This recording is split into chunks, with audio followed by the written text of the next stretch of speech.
신한투자증권 광화문 지점의 곽상준 부장님. 오랜만에 증시 좀 네. 각을 한번 좀 부탁드리려고 합니다. 예. 우리 증시각도기 TV 곽상준 부장님. 각을 좀 재보려면 4월에는 코스피가 급전직하했습니다. 네. 2600이 깨지기도 했어요.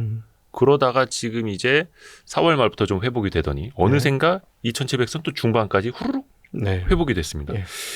조금 어떻게 보면 이제 미국의 고용 지표 하나하나 이제 일희일비하기도 하는데 지금과 같은 조금은 괜찮은 분위기, 좋은 흐름이 좀 이어질 수 있을까요? 어떻게 보세요? 그 미국하고 지금 한국을 조금 분간해서 봐야 될 것 같은데 이제 한국은 현재 수급 주체가 외국인이에요. 외국인에 의해서 좌지우지되고 외국인이 거의 보시면 한 싱크로율이 한 8할쯤은 되는 것 같습니다. 외국인들이 판 날 올라간 날이 별로 없고 네. 좀 의미 있게 산 날 떨어진 날이 또 별로 없어요. 그러니까 외국인들의 매매 패턴과 궤를 같이 하고 있고 외국인들의 매매 패턴은 미국의 반도체 주식과의 연동성이 가장 큽니다. 그런 상황이고 이제 자체 체력은 매우 빈약해진 상황이에요. 그리고 그 어떤 개인 투자자 비중은 뭐 6에서 한 70% 정도 되는데 방향성을 만들어낼 수 있는 그런 흐름들은 없고 각계 전투를 하고 있기 때문에 시장의 큰 흐름들은 결국은 외국인들이 만들어내고 그래서 미국 시장의 영향을 굉장히 많이 받으면서 노출돼 있습니다. 근데 이제 장기적으로 보면 한국에 어떤 매력이 있냐면 뭐 언제든지 이 매력은 있었습니다. 좀 저렴합니다. 늘 저렴했죠. 네. 네. 지금 좀 많이 저렴한 편이에요. 아 지금? 예, 왜냐하면 미국 시장은 역사적인 평가를 따져보면 조금 고평가 영역이죠. 조금이 아니고 많이 고평가 영역입니다. 그래서 네. 미국 시장이 여기서 조정을 받는다. 거기에 대해서 뭐 아니다라고 얘기할 수가 없는 상황이에요. 네. 언제든지 조정이 가능한 게 지금 미국 시장이라서 그런 측면에서 보면은 하방은 좀 경직되어 있다. 이게 장점입니다. 근데 이제 야 주식은 먹으려고 하지 안 깨지려고 하냐라고 생각하시는 분들이 많이 계실 건데 네. 그 생각이 내 머리에서 떠나지 않으시면 주식에서 장기적으로 좋은 성과를 낼 수가 없어요. 주식은 안 깨지는 싸움이 맞아요. 안 깨지면 기회가 오는 싸움이거든요. 그래서 한국 같은 경우는 하방이 좀 경직되어 있어서 그런 측면은 상당히 좋다. 네. 가장 최근에도 2600이 좀 깨지긴 했지만 그 즈음이면은 네. 별로 잃을 것 없이 사도 되는. 예, 장부 그런 가치가 흐름이. 계속 올라오고 있기 때문에 네. 뭐 한 2,500 내외 정도 되면은 뭐 걱정할 게 별로 없어요. 뭐 빠질 만큼 빠졌다. 그리고 이제 뭐 조금 이따도 또 더 자세히 얘기하겠습니다만 저는 한국인의 다이나믹을 믿습니다. 그러니까 지금 뭐 정치권은 믿을 수가 없지만 한국인의 다이나믹은 믿어요. 그러니까 왜냐하면 이런 얘기를 드렸던 게 우리가 이제 밸류업 얘기하고 막 그랬지만 네. 2000년의 동학개미 운동, 그건 동학개미 참여죠. 동학개미 참여였고 동학개미 운동은 23년부터 이제 본격적으로 시작이 되는 겁니다. 왜냐하면 22년의 호황과 22년까지의 불황 한 사이클을 경험하고 나서 그쵸. 사람들이 굉장히 많이 눈을 떴어요. 네. 그러니까 정말 부끄러운 얘기지만 전 증권회사에 있었는데도 거버넌스가 도대체 뭘 의미하는지 잘 몰랐어요. 뭐 과거에는 별로 이제 신경들을 안 썼죠. 그런 단어 자체를 잘 안 썼고 네. 근데 이 거버넌스라고 얘기하는 소위 말하는 지배구조라는 얘기를 요즘에 이제 유튜브를 보시는 투자자분들은 웬만하면 다 아시거든요. 증권회사 직원이 몰랐던 단어예요. 그러니까 이거 굉장히 큰 변화입니다. 그리고 뭐 상법이 개정돼야 되고 그런 거를 통해서 우리 소액주주들이 몫을 찾을 수 있다. 이거를 알기까지는 하셨어요. 자, 그러니까 일반인들은 알았으니까 이제 정치권까지 아는데 시간이 좀 걸릴 겁니다. 네. 참으로 안타깝게도 제가 인터뷰를 해봤는데 이 부분에 대해서는 한 300명 되는 의원들 중에 아는 분이 몇 분 되실까요? 많지 않죠. 몇 분? 감히 말씀드리면 네네. 두 손가락으로 십니다. 두 손 안에 꼽을 수 두 손 안에 꼽을 수 있습니다. 네. 두 손가락이 된다. 10손가락으로 꼽습니다. 네. 그 정도예요. 관심이 없어요. 그렇죠. 근데 이제 일반인들이 관심을 가졌잖아요. 그분들은 이제 표를 따먹으셔야 되는 분들이기 때문에 일반인들의 관심을 기울이기 시작할 겁니다. 네. 그래서 이게 시간은 좀 걸리겠지만 분명히 바뀔 거다. 바뀌게 되면 어떻게 되냐면 뭐 저는 개인적으로 그렇게 되면 지금 배당을 3% 이상 주는 기업들 그다음에 뭐 당연히 그러면 뭐 금융 관련된 기업들이 있을 것이고 또 하나는 지주회사들 오래된 지주회사들 네. 이런 회사는 난리 나겠죠. 진짜 난리 날 겁니다. 네. 그러면은 만약에 이제 그런 바람이 불으면 야, 저 그런 주식을 왜 해 도대체 한국에서? 한국은 말이야 기술주 투자를 하고 성장주 투자를 해야 되는 나라고 그걸 사이클상에서 해야 되는 나라지 무슨 배당이야 웃기는 소리 하지 마 그런 걸 왜 해 그리고 구닥다리 그런 걸 왜 해라고 하겠지만 싸그리 뒤집히는 일들이 벌어질 겁니다. 네. 근데 얼마 전에 정부가 밸류업 프로그램 뭐 이제 2차 세미나도 갖고 가이드라인을 발표를 했는데 결국은 이제 자율에 맡기겠다라는 네. 거고 기업들이 어느 정도 이제 의지를 갖고 움직여야 하는 건데 뭐 물론 인센티브 뭐 세제 지원이 이런 건 아직 확정은 안 됐고요. 그건 이제 가을 겨울 이제 가봐야 하는 거고. 근데 공교롭게도 그 밸류업 프로그램이 발표되고 나서 밸류업 관련 올랐던 종목들은 1차 때도 그랬고 2차 때도 그랬고 이제 실망 매물이 좀 많이 쏟아졌어요. 그래서 제가 이제 동학개미 운동은 그건 2020년은 참여였고 운동은 지금부터 시작이다. 그래서 제가 이제 감히 이제 말씀드리고 싶은 건 예를 들자면 배당 뭐 한 1% 뭐 또 제대로 안 하는 회사들은 네. 뭐 물론 이제 바이오 회사들이나 이런 회사들은 현금 흐름이 좋지 않고 투자를 계속해야 되는 입장이니까 뭐 그런 애들을 조금 예외로 해주고 안에 돈을 쌓아놓고 있음에도 불구하고 배당을 안 해주는 애들, 네. 그다음에 이제 또 그 헛짓거리하는 친구들 돈 가지고 유상증자 해달라고 하는 애들 이런 애들은 우리가 막 계속 비난하면 돼요. 그리고 회사 쪼개서 IPO 예를 들어 최근에 뭐 H모 회사 수많은 회사를 쪼개졌잖아요. 그러면 그 저쪽 대주주는 좀 인간이 별로야. 이렇게 사회적인 비난을 우리가 하기 시작해야 돼요. 전 그렇게 생각합니다. 왜냐하면 최근에 또 다른 H 회사가 네. 엄청나게 돈을 많이 벌어갖고 현금이 엄청나게 쌓여 있었거든요. 네. 그래갖고 그냥 미래가 확정되지 않는 회사에 투자를 하면서 지분 확보를 하더라고요. 근데 이 회사 그러면 주주 환원을 그동안에 잘했느냐? 1%대 정도였어요. 돈은 막 시가총액의 한 3분의 1, 3분의 2, 절반 가까운 한 3분의 1 정도 되는 현금 쌓아놓고 있었거든요. 매년 현금 흐름도 어마무시하게 좋아졌고 최근에 돈을 너무 많이 벌어서 그런 짓을 하는 거예요. 그러니까 과거하고 달라진 점 하나가 뭐냐면 이 영상을 찍고 있는 이 시점 최근 그 올해 들어와서 나타난 현상 중에 하나가 배당을 너무 조금 한다든가 돈이 있는데도 그다음에 이제 유상증자를 한다든가 아니면 저렇게 그 회사 인수를 하는데 돈을 쓴다든가 주주 환원 안 하고 주가 폭락합니다. 예전에 이런 일 없었어요. 주가 많이 폭락해요. 막 20% 이상 막 이렇게 폭락을 해버리더라고요. 네. 그래서 이 부분은 이제 SNS나 이런 것들을 통해서 사람들이 많이 이제 인식을 하게 된 거고 변화의 흐름이 시작된 거다. 그래서 우리가 해야 될 건 뭐냐면 계속 우리의 의견을 이야기해야 돼요. 예전에는 길거리에 나가서 우리의 이야기를 했잖아요. 요즘 이제부터는 온라인에서 그런 얘기를 계속 하면 되는 거예요.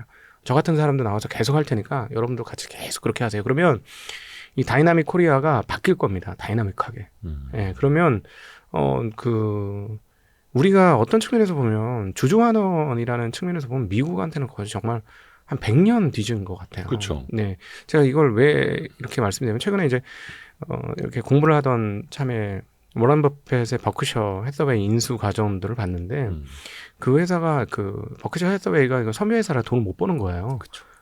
근데 그동안에 쌓아놓은 돈이 많잖아요. 섬유회사들은. 과거에는 돈을 벌었으니까. 일본이 진입하기 전에 미국에서 돈을 잘 벌었단 말이지. 섬유 사업이. 섬유 사업이 옛날에는 반도체 같은 첨단 산업이었어요. 아주 옛날에는. 근데 과거에 쌓아놓은 돈 갖고 뭐라 하면 계속 자사주 매입 소각을 합니다. 50년대, 60년대. 근데 우리는 지금 그 얘기가 나오잖아요. 2024년도 지금 시점에서. 그러면 거기는 5, 60년도에 그렇게 했으면 벌써 그것만 해도 한 70년 정도 뒤진 거예요. 그러니까 이건 문제가 뭐냐면 대주주들이 회사를 내 것으로 자꾸 알아요. 그렇죠.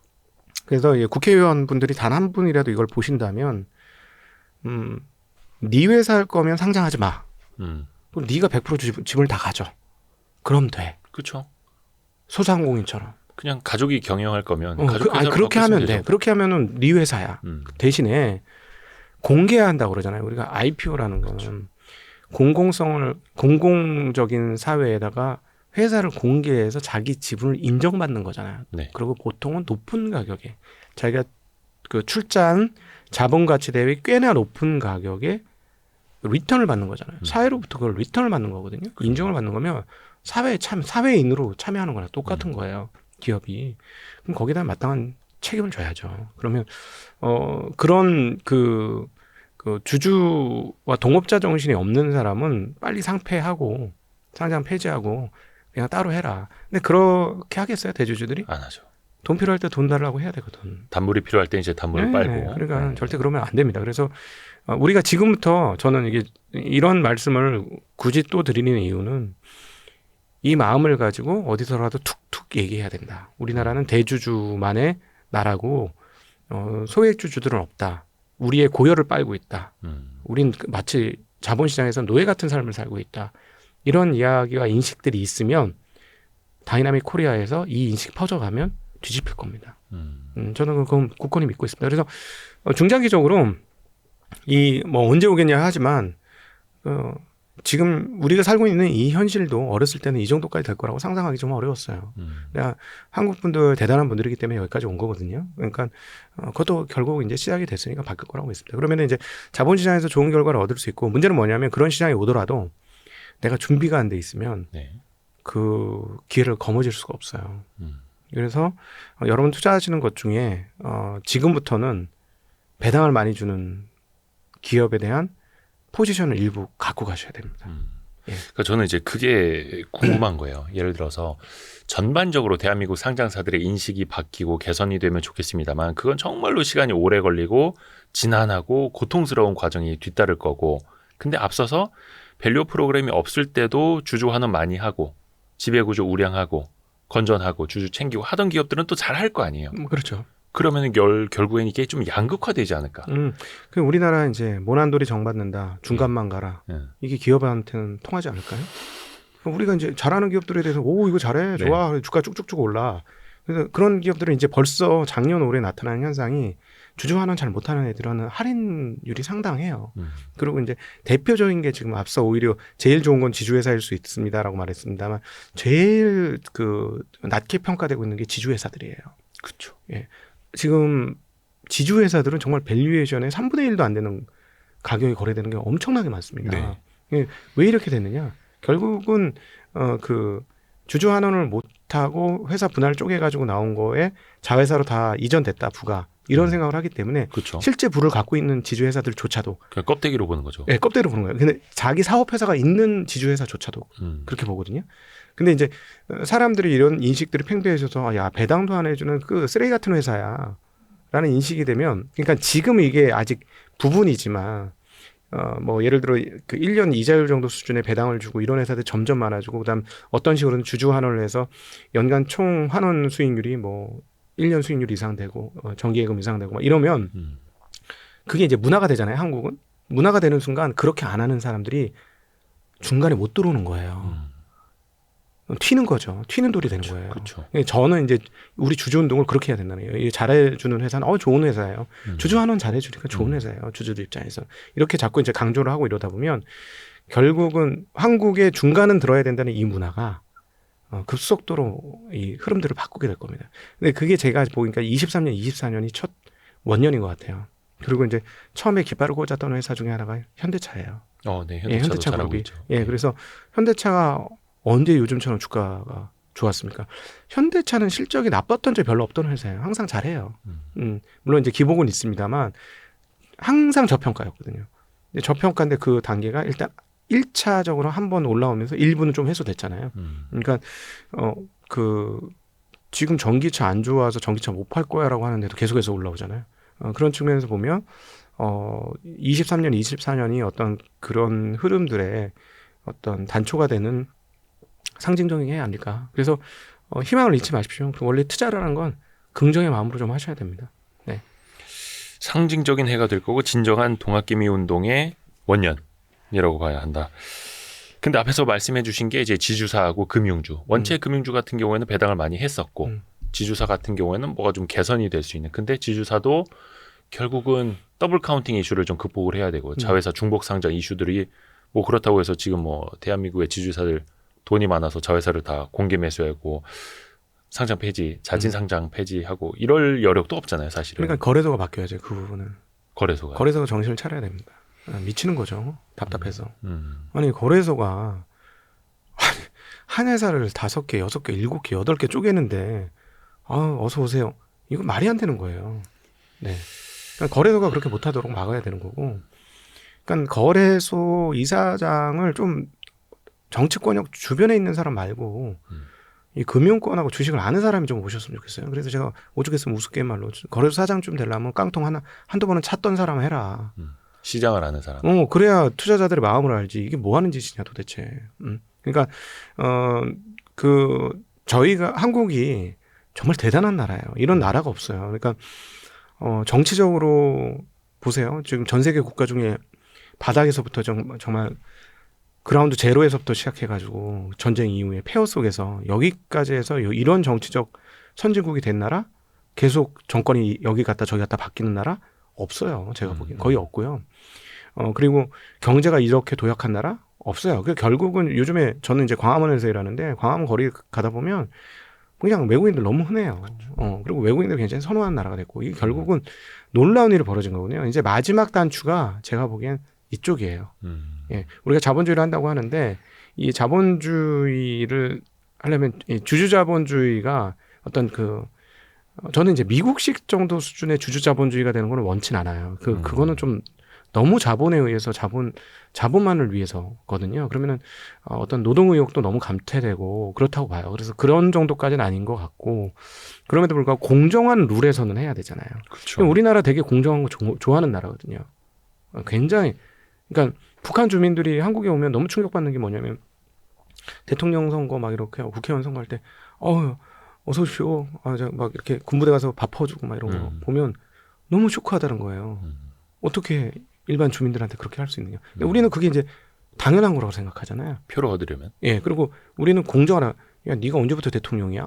뭐 이렇게 얘기해도 받아들이는 나라잖아요. 그러니까 우리나라 굉장히 공정성의 문화가 있기 때문에 제가 보기엔 이제 경제적인 상황에서의 공정성을 만드는 게 이제 굉장히 중요하고 그리고 왜 이 부분들이 저는 중요하냐면 이제 부채로 끌고 가는 경제가 한계에 다다랐다라고 보여집니다. 왜냐하면 이 부분은 일본과 중국이 우리한테 정말 너무나 잘 보여주고 있어요. 부채로 끌고 갔던 경제가 어떻게 힘들게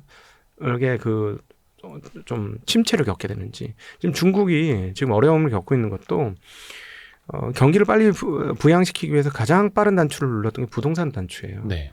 근데 이제 부동산 단추를 눌렀다가 이제 2013년까지 너무 빠르게 올라가고 소위 말하는 부동산 경제는 일종의 부채 경제예요. 그러니까 통화를 마구잡이로 부양시켜가지고 총통화를 늘려가지고 경제가 막 화랑되는 거거든요. 근데 그게 이제 속도가 너무 빨라지니까는 감당을 할 수가 없는 상황이었고 이거 더 이상 갔다가는 다 망하게 생겼다. 왜냐하면 미국도 리만 사태 때 그렇게 됐고 일본은 1990년 이후 잃어버린 30년이 온 가장 결정타를 결국 부동산 자산 시장에서 그렇게 만들었던 것이다라고 볼 수 있거든요. 네. 근데 중국도 지금 똑같은 거예요. 그렇게 갖다 퍼부어도 지금 여러분들 잘 모르겠지만 작년도 8월 이후로 중국이 어마무시한 완화책을 핍니다. 네. 정말 너무 많은 완화책이 있고 아마 조만간에 또 지급준비금이 또 내려갈 수 있어요. 그러니까 계속 돈을 풀고 있어요. 근데 경제가 안 올라와요. 왜냐하면 부채 경제가 너무 컸기 때문에 그래요. 그리고 뭐 2선, 3선 도시 가면은 이미 2015년 이하로까지 집값이 떨어졌다 이런 얘기도 들리고 있어요. 그러니까 그만큼 지금 어려움을 겪고 있는데 한국 같은 경우 여기서 그러면 부동산으로 더 경기를 더 부양을 시킨다? 할 수 있죠. 할 수 있습니다. 근데 또 미래는 똑같은 거죠. 일본과 중국처럼 미래가 될 수 있기 때문에 이런 상황에서는 기업들이 조금 더 활성화되어서 기업들이 창조적으로 뭔가를 생산해낼 수 있는 구조를 더 만들어야 되고 그러려면 실패에 대한 두려움이 없어야 되는데 실패에 대한 두려움이 없으려면 자본시장이 활성화돼야 돼요. 그 자본시장이 활성화된다는 건 내가 어떤 회사에 투자를 했는데 한 회사, 두 회사 잘 되고 또 한 회사, 두 회사 잘못돼. 그래도 잘된 회사를 통해서 내가 더 많은 리턴이 있어. 그럼 자본은 용기를 내거든요. 그렇죠. 자본의 수익을 위해서 깨질 수 있지만 또 리턴이 있으면 하는 겁니다. 그러면 기업들도 실패를 두려워하지 않고 도전할 수 있게 되는 거죠. 그게 이제 그런 흐름들이 잘 나타나고 있는 게 미국 시장이고. 그래서 미국의 자본주의는 제가 보기에는 제조업을 잃은 자본주의니까 그것까지는 아니라고 할지라도 자본의 활성화를 통해서 기업들이 활성화될 수 있는 문화는 좀 만드는 게 필요하지 않을까 하는 그런 생각을 가지고 있습니다. 실패에 대한 두려움이 없으려면 자본시장이 건강해야 한다. 근데 사실 우리나라도 뭐 벤처캐피탈이라든지 엔젤 투자라든지 비상장 기업들 지원하는 정책들은 많이 나오는데 항상 이들이 자본시장을 어떻게 보느냐. 그냥 엑시트하는 창구. 그렇죠. 주식 팔아먹고 자기네 돈 빼가는 그 창구로 이용을 하다 보니까 그래서 이 자본시장 계속해서 바다 같은 곳인데 계속 이제 쓰레기가 투여된 네네네. 예, 그런 그렇죠. 바다 같은 존재. 네. 마음이 아픕니다. 네. 엑시트라는 단어도 미워 죽겠어. 아주 얄미워 죽겠어. 아니 물론 이제 투자를 했으면 또 엑시트를 해야 그 돈이 아니, 돌고 돌고 도는 그거는 거긴 이제 한데. 벤처 예. 캐피탈 얘기지. 왜 예. 대주주들이 엑시트란 얘기를 해. 그렇죠. 예, 근데 대주주의 우리나라는 엑시트란 대주주는 이니셜이에요. 그러니까 상장이라는 게 이제 공개 모집을 하고 자본을 네. 공개 모집을 해서 더 성장을 하기 위한 자본을 공개 모집하는 건데 그럼요. 우리나라는 이제 엑시트하기 위한 그런 수단으로 좀 변질이 된. 아, 그거는 그러니까 거래소가 잘해야 됩니다. 예, 거래소가 잘해야 돼요. 아 역시 증시각도기님은 참 쓴소리를 잘하셔가지고 조직에서 힘들겠죠. 간당간당합니다 저도. 조금 더 다른 순수하게 섹터? 제가 개인적인 의견입니다. 아유 그럼요. 네. 그럼요. 예. 저 엮지 마세요. 저기 소속사하고 엮지 마. 저의 소속사와 소속사? 엮지 아, 마십시오. 소속사. 네. 그리고 이제 한 4월 말 그리고 5월 초 네. 반등장에서 가장 크게 그래도 빠르게 반등을 한 게 반도체더라고요. 그럼요. 역시 아니 뭐 너무 좋으니까 상황이. 상황이 너무 좋다. 예, 예. 이 부분에서 가장 정확하게 이제 예측하시는 분 중에 하나가 이제 이주환 박사님인데 네. 이주환 박사님의 그 아이디어의 핵심은 뭐냐면 반도체는 네. 딴 걸로 보지 말고 공급으로 봐라라는 거예요. 근데 야, 22년도에 정말 지금 와서 되돌아보니까 지금 역대급 공급 과잉이 발생했어요. 과거에 22년도에. 네. 무서울 정도의 공급 과잉이었어요. 그러니까 20년, 21년 쇼티지 덕분에 엄청나게 많이 설비를 때려 박아가지고 만들어 놨더니 예. 22년 이후부터 절벽이 온 거예요. 22년 중반부터. 그래서 22년 후반부터 해가지고 23년까지 공급 과잉이 정말 기가 막힌 공급 과잉이 나타났고, 그러니까 과거에 하지 않던 설비 멈춤이 시작이 되었죠. 네. 예, 공급 축소가 시작이 되었고 이제 그 효과가 나타나기 시작하는 겁니다. 그래서 가격이 올라가고 있고 수량은 아직 덜 올라왔어요. 그래서 저희는 이 사이클을 어떻게 보냐면 2년 하강에 1년 반 상승이 주 사이클입니다. 반도체 사이클. 자, 그러면은 23년 후반 또는 24년 초반부터의 부흥이 시작된 거거든요. 그러면 25년도 중반까지 현물 시장의 상승은 진행이 될 것이다.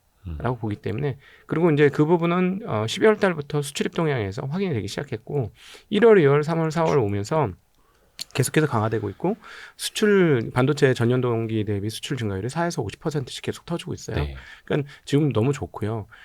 그리고 또 하나 그동안에 우리가 GPU 쇼티지를 얘기했는데 실상 쇼티지는 HBM에서 더 나고 있는 것 같습니다. 네. 그래서 HBM 쇼티지가 어마무시하다. 그래서 이 HBM 쇼티지가 개선되는데 대략 1년 정도가 걸릴 것 같다. 1년 이상의 시간이 걸릴 것 같다. 그렇게 생각하시면 어떻게 될까요? HBM 판매하는 회사들은 계속해서 높은 마진으로 판매할 수 있다. 지금 뭐 해외에서 전망 나오는 거 보면은 내년에도 HBM 가격이 최소 5%에서 10% 이상은 계속 오를 거다 이렇게 네. 전망을 하더라고요. 보통 반도체는 야, 5% 10% 오른 거 같고 뭐야 이렇게 얘기하실 수 네. 있지만 반도체는 신제품만 제가격이고 시간 지나면 다 가격 떨어지는 거예요. 네네. 네. 우리가 지금 우리 생각하는 플로피 디스크 얼마 주고 샀습니까? 어릴 적엔 비쌌죠. 네. 그러니까 지금은 뭐 그 플로피 디스크 한 장 가격이면 몇 기가짜리 랜드를 사잖아요. 네네. 그러니까 그렇게 이제 바뀌는 거잖아요. 근데 이제 가격이 떨어지지 않고 올라갔다는 건 그건 쇼티지를 얘기하는 거고. 이 측면이 이제 여기 이 부분이 되게 재미난데 네. 하이닉스와 삼성전자가 어떤 행태를 보일 것이냐. 앞으로 1년간 너무 중요하다. 그래서 기본적인 전망은 저희 와이스트리트에 나왔던 우리 김정호 박사님. 김정호 박사님 카이스트에. 예, 카이스트 김정호 박사님도 얘기를 하셨습니다만은 한 내년 정도부터는 뭐 45대 45대 10. 그래서 하이닉스, 삼성전자, 마이크론이 HBM 시장을 분할할 것이다. 이렇게 생각을 하셨잖아요. 근데 지금 현장에 있는 저희들 입장에서 계속 이제 현장이 어떻게 돌아가는지 관심이 많잖아요. 네. 그래서 진짜 어떻게 돌아가고 있는데 계속 이렇게 문의를 하고 왔다 갔다 하면서 보면 이거 뭐지? 이런 생각이 좀 들어요. 이게 무슨 말이냐면 어떤 의미예요? 예. 일단 하이닉스는 계속 자기 길 가고 있어요. 네. 그래서 내년도에 이제 12단 HBM4 네. 여기까지 나오는 상황이고요. 그러면 이제 4가 가격이 다시 한 번 더 올라가겠죠. 예, 그러면서 그 어떤 높은 마진율, 지금 생각하는 대략 뭐 50% 내외의 높은 마진율을 그대로 유지할 것으로 보여집니다. 근데 문제는 뭐냐면 하이닉스만 해서는 쇼티지거든요. 그렇죠. 예. 마이크론의 수율이 얼마나 나올지 몰라도 비슷하게 나왔으니까 무조건 엔비디아가 오케이를 한 거죠. 예, 퀄이 비슷하게 나오니까 퀄 테스트를 해보고. 근데 지금 삼성전자만 퀄 테스트 못 받았거든요. 그렇죠. 근데 문제는 뭐냐면은 삼성전자만 지금 방식이 달라요. 방식이 다르다고. 제작 방식이. 음. 예, 제작 방식이 다르거든요. 근데 이쪽에서도 성공할 수 있고 저쪽에서도 성공할 수 있어요. 그리고 이미 뭐 12단 만들었다고 하잖아요. 근데 문제는 뭐냐면 제품을 성공적으로 만드는 게 중요한 게 아니라 쓸 사람이 쓸 제품을 만드는 게 중요하다는 거예요. 그렇죠. 그러니까 저는 이 그 HBM을 꽃무늬 청바지라고 표현을 하는데 꽃무늬 청바지요. 예. 이게 무슨 말이냐면 남자를 위한 꽃무늬 청바지야. 그러면은 내가 꽃무늬 청바지 만들어줘. 네. 그래가지고 만들어줬어요. 주문한 대로 만들어줬으니까 내가 입어요. 네. 근데 나는 노란색 꽃을 원했는데 빨간색 꽃을 끼고 온단 말이야. 그럼 내가 입고 싶겠냐고. 그 여자나 주세요. 내가 왜 입어요? 난 노란 꽃무늬. 이렇게 되는 거예요. 맞춤식. 예. 이게 이제 앞으로 반도체 시장 전반적으로 대단히 중요한 큰 흐름이 될 겁니다. 이게. 지금 무슨 말이냐면 쓸 사람이 원하는 반도체를 만들어주는 게 핵심적인 흐름이 될 거예요. 그게 파운드리의 발전과도 그 궤를 같이 하는 겁니다. 그러니까 어떤 측면에서 보면 과거에는 대량의 기성품을 만드는 게 대표적인 메모리 사업이었고 네. CPU 사업도 인텔을 기점으로 한 기성 제품을 만들어서 갖다가 쓰는 얘네가 만들어준 거에 다른 시스템을 만들어서 맞춰서 조립하는 이런 상황이었는데 이제 뭐냐면 내가 원하는 걸 줘. 로 바뀐 거예요. 빅테크 기업들이 나오면서 이게 바뀐 거죠. 그 범용에서 맞춤형으로. 예. 그러니까 뭐 대표 주자가 이제 애플의 실리콘들이었고요. 그다음에 이제는 점점 그런 경향성이 지금 강해지는데 이게 상상도 못했던 메모리 시장에서도 이렇게 된 거예요. 그러니까 메모리 시장도 맞춤형으로 바뀐 거예요. 그러니까 우리 꽃무늬 청바지 진짜 좋아요. 진짜 좋고 우리는 빨간 꽃을 2개, 3개나 달았어. 엄청나게 좋잖아요. 네. 이렇게 얘기해봐야 네. 나는 노란 꽃 아니면 안 입는다니까. 이러면 안 쓰는 거예요. 이게 문제라는 거죠. 자, 이제 여기서 이제 저희가 걱정되고 있는 게 뭐냐면, 올해 하반기에 엔비디아의 퀄 테스트를 통과해서 엔비디아의 납품이 시작이 되어야 하는데, 네. 삼성전자 기준으로. 이게 만약에 안 되면, 어떻게 되냐면은, 내년도쯤 되면 삼성전자가 이제 치킨 게임의 왕 아닙니까? 왕치킨 아니에요? 왕치킨? 네. 네. 완전 수탉이죠. 최고의 수탉. 지금까지 다 이겨왔다. 네, 그냥 싸그리 그냥 다 전멸을 시키고 왔잖아요. 네. 삼성전자가. 네. 그 치킨 게임에서. HBM 시장에서 하이닉스가 그렇게 되겠네? 내년부터는? 그런 생각이 드는 거예요. HBM 시장에서의 치킨 게임의 왕은 하이닉스. 네, 하이닉스. 이렇게 되는 거죠. 자, 왜 이런 말씀을 드리냐면, 네네네. 만약에 내년도에 HBM4를 만들어서 납품을 하면 여전히 쇼티지. 없어도 공급 부족. 계속 내년까지도 공급 부족 그대로 HBM4일 경우. 지금 3잖아요. 네. 3가 나가는 거잖아요. 3에서 3E로 넘어가는 지금 나가 단계. 있는 건데 지금 네. 4로 내년도에 4가 나간다면 네. 뭐 12단이든 그게 16단이든 4로 나가면 그것까지 만들려면 또 새로 해야 되잖아요. 그 새로 만드는 입장에서는. 네. 그럼 얘네는 이제 최고 비싼 가격 받고 예를 들어 올해 안에 성공을 못 해갖고 나중에 결국 만들었는데 딴 데다만 팔고 있어. 그러다가 이제 엔비디아에 팔려고 제일 큰 수요처 엔비디아에 팔려고 도저히 안 되겠어. 그때 방식을 바꿔. 그리고 내년도 상반기에 HBM3, HBM3E 이런 게 들어가요. 그럼 그때부터는 3E 가격이 유지될 것이냐. 그런 걱정이 좀 있다는 거죠. 그래서 그 삼성전자의 기술력에 대해서는 의심의 여지가 없습니다. 네. 그리고 이제 올해는 이런 말씀드리니까 이제 삼성전자 이제 주주분들이 막 조마조마하면서 저 새끼 저거 뭐냐 뭐 이런 생각을 하실 수 있는데 개인적으로 삼성전자 좋게 봐요. 지금 네네네. 좋게 보아서 삼성전자 주주들은 걱정하실 필요는 없어요. 특별히 올해는 괜찮아요. 왜냐하면 지금 HBM만 특화해서 말씀드렸던 거고 기본적으로 지금 기존에 많이 쓰던 D램과 낸드가 공급을 너무 많이 줄여가지고 부족한 상황이 왔어요. 그래도 괜찮아요. 올해는 삼성전자 괜찮습니다. 그리고 수출 증가율을 통해서 우리가 확인할 수 있는 게 올해 중반까지는 하이닉스가 수혜가 있을지 모르겠습니다만 이게 계속해서 커지면 삼성전자 수혜가 더 커요. 규모가 크기 때문에. 예, 분명히 그렇게 될 거예요. 전체 시장에서는. 네, 그래서 걱정은 하시지 않으셔도 돼요. 근데 네. 제가 걱정하는 바는 이 방송을 보시는 분 중에 분명히 삼성전자 관련 기술자분들이 있을 테니 투자자들의 우려가 이거다라는 걸 전해드리고 싶은 거예요. 예. 그 500만 원 이상이 지금 삼성전자에 투자를 했고 삼성전자 잘 돼야 되는 회사고요. 500만 명. 네. 정확히 몇 명인지 모르겠어요. 뭐 500만 명 안팎합니다. 예. 어디 나가서 강연할 때 삼성전자 얘기만 하면 예. 주의 집중이 쫙 됩니다. 너무 잘 돼. 삼성전자 예. 얘기하면 주의 집중이. 그 정도로 삼성전자는 지금 국민 주식이 됐어요. 그래서 삼성전자가 잘 돼야 되고 잘해야 되는 상황인데 투자자로서의 걱정이 그거예요. 지금 만들고 있는 게 자체적으로는 좋은데 안 팔리면 어쩔? 이 걱정이 좀 있는 거죠. 그러니까 그 삼성전자 관계자분들이 들으시면 꼭 드리고 싶은 말이 이제 수요자 중심으로 너무 많이 넘어갔다. 상황들이. 우리 투자자 입장에서 볼 때 어떻게 이렇게까지 변하지? 예. 그럼 브로드컴 올라간 거 보시면 알아요. 네. 네. 브로드컴이 ASIC의 왕이잖아요. 그러니까 주문형 반도체의 왕이에요. 걔네들이. 그래서 걔네가 이제 통신도 잘하는데 지금 이렇게 주가가 많이 올라간 건 통신 때문에 올라간 건 아니라고 봐요. 그쪽이 뭐 엄청 좋아지고 이게 아니었기 때문에. 그럼 결국은 지금 수많은 업체들이 자체 칩을 만들려고 날리고 엔비디아에 적은 엔비디아야. 엔비디아가 너무 비싸니까 못 쓰겠어. 그리고 조달도 안 돼. 그러니까 내가 직접 만들었을래. 좀 부족해도 내가 직접. 그러니까 이제 쪼개면서 만드는 거죠. NPU를 만들어서 붙인다던가 TPU를 만들어서 붙인다던가 이런 식으로 해서 뭐 특정 알고리즘을 만든다던가 이런 식으로 해서 엔비디아의 한계를 뚫고 나가려고 수많은 지금 노력들이 있거든요. 이 과정을 통해서 훨씬 더 수요자 중심의 칩 세상이 열리게 될 가능성이 매우 높다.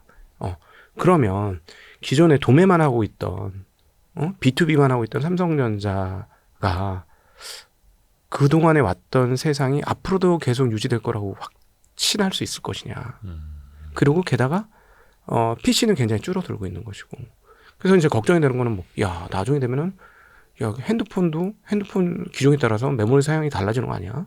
막 이런 생각까지 드는 거죠. 그러니까 뭐 지금은 아니지만 약간의 온 디바이스가 오게 되는 경우에 한해서 그러면 그들이 요구하는 그 디램의 어떤 모양새나 이런 것들, 그다음에 그 메모리의 상황들도 바뀔 수 있는 거 아니야? 막 투자자들로서는 온갖 상상이 다 되거든요. 네. 그래서 그에 대한 걱정이 좀 있어요. 그래서 삼성전자 관계자분들이 계시면 우리 투자자들이 이런 걱정을 하고 있다.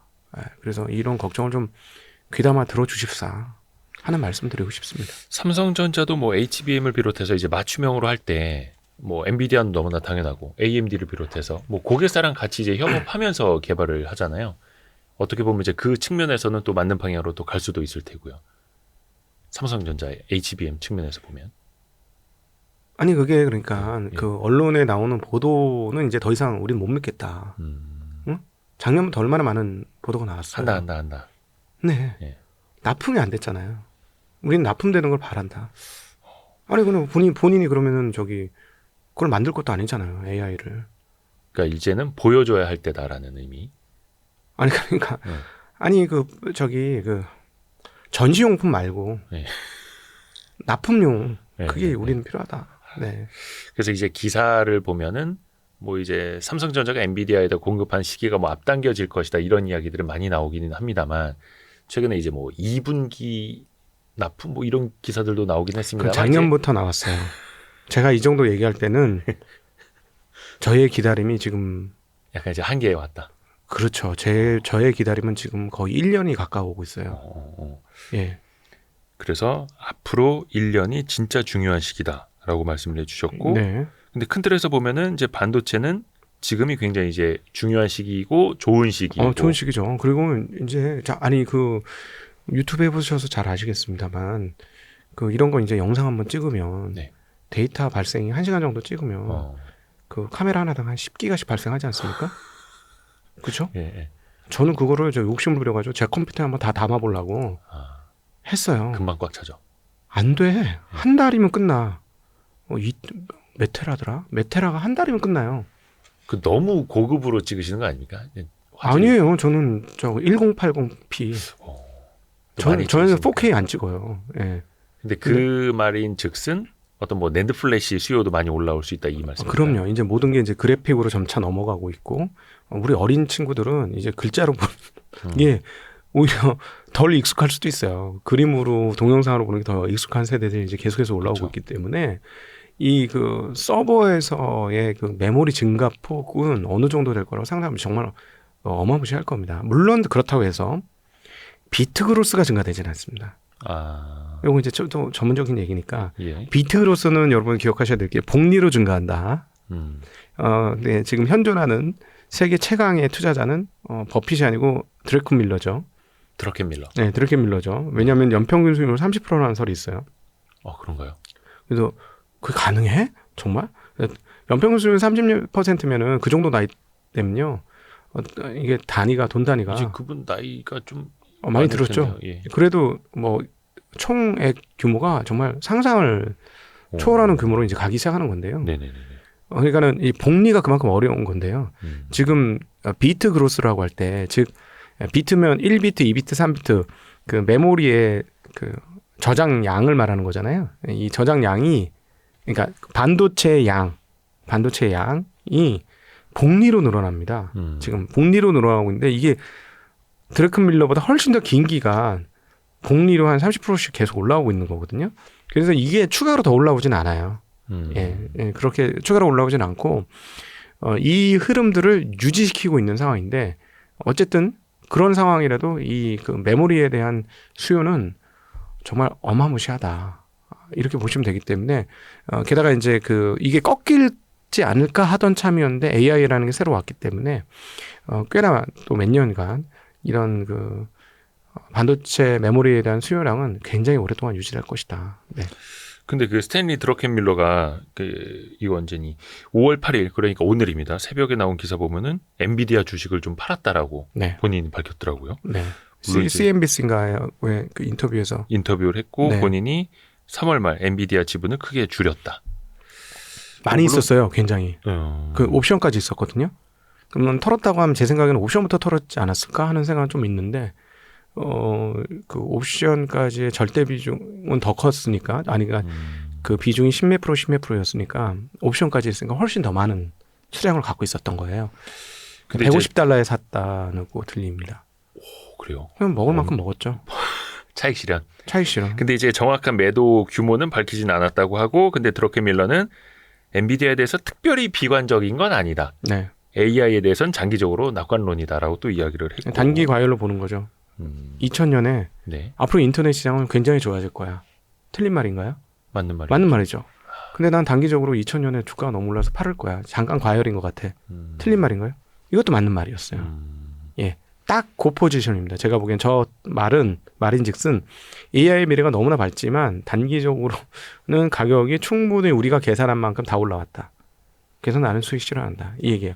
이거는 이제 한국에서 엔비디아 갖고 계신 분들이 워낙 많기 때문에 귀담아 들을 대목이에요. 그렇죠. 네, 이 사람 지금 현존하는 최강 투자자니까 이거는 기억하셔야 됩니다. 이거 왜 이런 말씀을 드리냐면 네. 여러분 그 잠깐만 돌아가 보면 요즘에 막 일본 투자할까 말까 막 고민하는데 일본 투자 얘기가 나왔던 게 1년 정도 전에 1년 좀 더 됐나요? 1년 정도 전에 워렌 버핏이 일본의 상사 주식 산다 그랬었어요. 네. 그때 같이 따라 샀으면 어떻게 됐을까요? 많이 벌었을걸요. 근데 워렌 버핏이 잘하는 건 몰랐나요? 뭐 알았죠. 알죠, 예. 그러니까 원래 잘하는 사람 쫓아오면 되는 거예요. 주식 투자는. 그러니까 이거 이제 뭐 전문 용어도 거인의 어깨에 올라타라 뭐 이런 이야기 네, 있듯이. 아니 무슨 말이 필요해. 네, 네. 검증 30년, 40년, 50년, 80년 검증된 사람인데. 그러니까 물론 이제 그 사람들 말이 100%다 맞다라는 건 아니고 이제 확률적으로 아니 일반인들 높다. 입장에서는 100% 맞는 거예요. 일반인에 비해서. 일반인들에 비해서는 100% 맞는 거예요. 네네네. 제가 왜 이렇게 표현을 하냐면 제발 자기 자신을 믿지 마라. 네? 자기 자신을 믿지 마라. 자기 자신을 믿지 마라. 저 사람 뭐 100% 정확하게 한 말 속에는 나도 잘할 수 있어가 있어요. 음. 이 생각이 무너지지 않으면 주식시장에서 성공하기 어려워요. 네. 그래서 잘하는 사람이에요. 그럼 100% 믿는 게 나아요. 나를 믿지 말아라 차라리. 그래서 오히려 그 사람이 어떤 생각을 하는지를 꿰뚫어서 알아내는 게 내 신상에 훨씬 좋다. 그리고 투자 수익률 상승에 훨씬 빠른 길이다. 그게 지름길이다. 라는 말씀을 꼭 드리고 싶어요. 근데 대부분 이렇게 얘기해도 네. 자기 자부심으로 살아가는 거니까 인간이 돌아오실 겁니다. 항상 한참 돌아와서 제가 드렸던 이 얘기가 나중에 보면 각독이 그놈이 뭐 이상한 얘기를 했는데 생각해보니까 그때 그 말이 지금 생각해보니까 맞는 것 같으네. 하고 아마 나중에 얘기할 날이 오실 거예요. 네. 물론 이제 저마다 자기의 이제 판단 중심으로도 본인 책임하에 투자는 하시는 거겠습니다만. 전 저를 따라오라고 얘기했던 게 아니고 버핏 얘기를 한 겁니다. 버핏이나 네. 드러켄밀러나. 그러니까 대가들을 우습게 여기시면 안 돼요. 절대로. 우습게 여기다니요. 근데 이제 조금 다른 거는 네. 버핏은 패턴에서 벗어나잖아요. 자기 투자 패턴이 딱 정해져 있어요.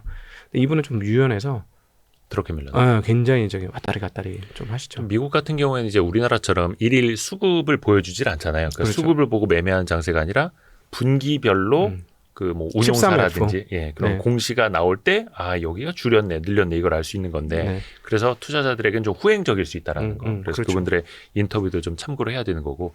그 스탠리 드러켄밀러 얘기한 김에 워런 버핏도 버크셔 해서웨이 통해서 애플 지분을 좀 줄였잖아요. 그래도 제일 많죠. 물론 많긴 한데 최다이기는 한데 버크셔 해서웨이 포트폴리오 중에 제일 많기는 한데 그래서 막 이게 의견이 분분합니다. 왜 팔았느냐 근데 버핏은 뭐 세금 때문에 팔았다라고는 하는데 네. 뭐 특별한 의미는 없을까요? 또 왜냐하면 네. 애플이 상대적으로 빅테크에 비해서 조금 지지부진하잖아요. 그 처음에 저희도 이제 버핏이 애플을 사다 그럴 때 깜짝 놀랐어요. 이거 누가 아시트자인이 이거 추천한 거야? 왜 샀지? 그때가 2010 몇 년 뭐 이럴 그러니까 때. 기술주인데 왜 샀지? 예. 근데 이제 나중에 바로 이 사람은 기술주를 살 사람이 아닌데 이상하다. 근데 그 나중에 이제 다시 곱씹어 보니까 기술주를 산 게 아니라 필수제를 산 거구나. 그렇죠. 예, 버핏의 핵심 투자 아이디어는 뭐냐면 오늘 방송에서 요것만 여러분 기억하셔도 네네. 이건 유료 강의 들은 거랑 똑같아요. 그래요? 버핏은 간단해요. 투자 방법이 네네네. 투하 자본이 별로 없고 이미 다 투자해 놨고 추가로 투자할 게 없고 그러니까 비용이 증가하지 않으며 지금 하고 있는 사업에서 계속 쪽쪽 현금이 쭉쭉 나오는 회사, 쪽쪽 빨아먹을 수 있는 회사. 네네네. 버핏 투자를 여러분 계속해서 그 반출을 해보시면 거의 대부분 그래요. 딱 하나 최근에 달았던 게 그 철도 회사 산타페 철도. 네네. 그다음에 이제 그 에너지 회사. 네. 이건 뭐냐면 자본을 어떻게 배치할 방법이 없는 거야. 너무 자본이 커진 거야. 이런 식으로 가다가 전 세계를 다 먹게 생겼어. 이 정도의 수익률로 계속 가다가는. 근데 이 자본을 어딘가에 투여를 해서 리턴을 할 수 있는 데를 찾아야 됐던 거예요. 그래서 이제 그 설비 비용이 많이 드는 철도 회사라든가 에너지 회사를 투자를 하게 된 것이고 버핏은 거의 철저하게 추가 비용 없이 현금이 쭉쭉 나오는 회사를 좋아하고 애플이 바로 그런 회사입니다. 그렇죠. 그러니까 이번에 보여줬잖아요. 깜짝 놀랐어. 그 자사주 매입소가 하는데 뭐 얼마? 1,100억 달러? 150조. 그러니까, 우리나라 돈으로 150조 원. 그러니까 110억 달러, 1,110억 달러구나. 이렇게 생각했어요. 근데 다시 보니까 1,100억. 어마어마한 거죠. 어마어마. 예. 이러다가 자본은 다 없어져요. 자본이 0이 될 거예요. 그렇죠. 예. 주식을 다 팔아. 네. 주식 사서 없애니까 그러니까. 자본이 없어지는. 자본 그러니까 예를 들어 1억인데 자본이 매일 같이 뭐 500만 원, 1,000만 원 팔아가지고 사가지고 이렇게 소각시키면 점점 주는 거잖아요. 그러니까 우리는 자본이 필요 없어요 이런 거죠. 그렇죠. 자본이 없어도 왜냐하면 다음에 우린 돈 벌을 게 확정돼 있으니까. 그리고 또 우리는 뭐 공장 지을 거 없어요 뭐 이런 거죠. 그러니까 딱 버핏이 원하는 투자 패턴이 바로 이거예요. 예. 그래서 아까 이제 드러켄밀러하고는 좀 다르다라고 표현했던 거고 그런 측면에서 이제 그 비중이 너무 많아진 것 같고 정확한 세금이 어떤 문제인지 모르겠지만 뭐 세금 문제가 분명히 있었을 것 같아요. 또 세금 내는 거 엄청 싫어하거든요. 버핏이. 기분은 많이 하는데. 기부는 많이 했는데 그런 것도 절대 싫어합니다. 밖으로 돈 빠져나가는 걸 싫어해요. 그러니까 그분의 아이디어는 뭐냐면 내가 세상에서 유휴 자금을 제일 잘 운영할 수 있어. 세금을 운영하는 주체는 정부잖아요. 예. 본인이 정부보다 훨씬 자금 운용을 잘한다고 믿는 분이에요. 근데 이제 혹시나 오해하실까봐 말씀드리면 이제 버핏은 본인처럼 부유한 사람한테 세금은 더 많이 걷어라라고 이야기를 합니다만 법인세라든지 기업 활동 관련된 현금 흐름을 좀 깎아먹는 식의 증세는 되게 반대를 또 하시는 걸로 알고 있습니다. 네. 그렇죠. 네. 밸런스가 잘 잡히신 분이에요. 네. 그래서 이제 아마 젊은 날의 버핏을 보시면은 돈도 오른 젊은이 이런 느낌 들었을 것 같아요. 실제로 그랬대요. 네, 타임머신 타고 가보면 저 인간도 아니네 이런 느낌 들었을 것 같아. 20대 막 이렇게 금을 봤으면 20대 30대 그분이 얼마나 대단하게 돈을 많이 벌었냐면 버크셔 해서웨이 제가 계산해 보니까 투자 금액이 요즘 환산으로 따지면 그때 당시보다 지금 달러 값이 한 15분의 1 정도로 떨어졌으니까 환산해 보면 한 800억이 넘는 것 같더라고요. 1000억인가 그 정도 돼. 젊은 시절에. 그게 65년도에 인수를 했고 이분이 30년생이야. 네. 35살에. 네네. 요즘 가치로 대략 한 그 15분의 1로 달러 가치가 떨어졌다고 생각하면 네. 한 1.23억 달러예요. 그러니까 1,500억 달러네. 1,500억 원이네. 네네네. 근데 생각해보세요. 30대 중반에. 30대 중반에 1,500억 원의 돈을 그러니까 물론 워런 버핏 파트너십이었지만 상당한 자금은 자기 돈이었으니까 벌써 그렇게 했다는 거죠. 근데 더 웃긴 건 뭔지 아세요?